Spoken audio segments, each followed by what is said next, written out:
Okay, so for problem 2.1 and problem set 2, we're given a system with the impulse response h of n, and we're given an input, and we're told it's LTI, so linear time invariant, and we're asked to find and sketch y of n, the output for this given input. First thing we can do is we can define y of n as the convolution of x of n with h of n.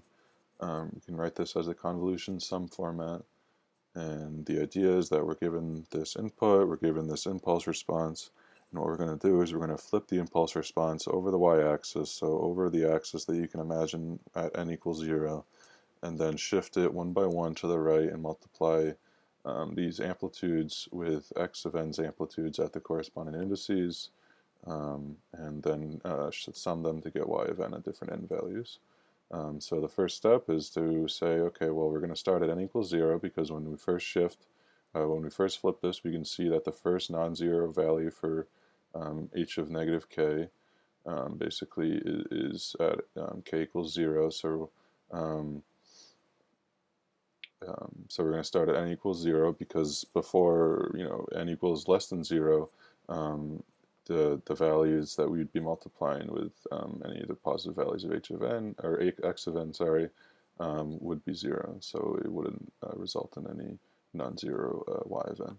So basically we find h of negative k, and then we can multiply these values with the x of n values, which would be the same as x of k. Basically, we're substituting k for n as the independent variable of the system.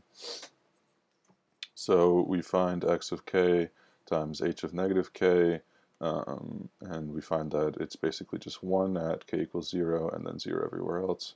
We sum the amplitudes to give us y of 0 is equal to 1.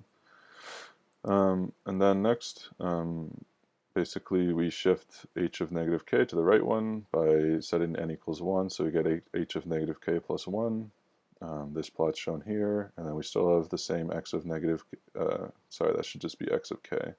And basically we find x of k times h of negative k plus 1, and we find that to be this plot. We sum the amplitudes as negative 3 plus 2, and we get negative 1. And then we can continue on to shift these h of negative k values to the right one by one, and we find these corresponding values for y of 2, 3, 4, 5, 6, and y of 7. We can plot y of n as follows, where y of 0 is 1, y of 1 is negative 1, and so on, all the way to y of 6 is positive 2. Thank you.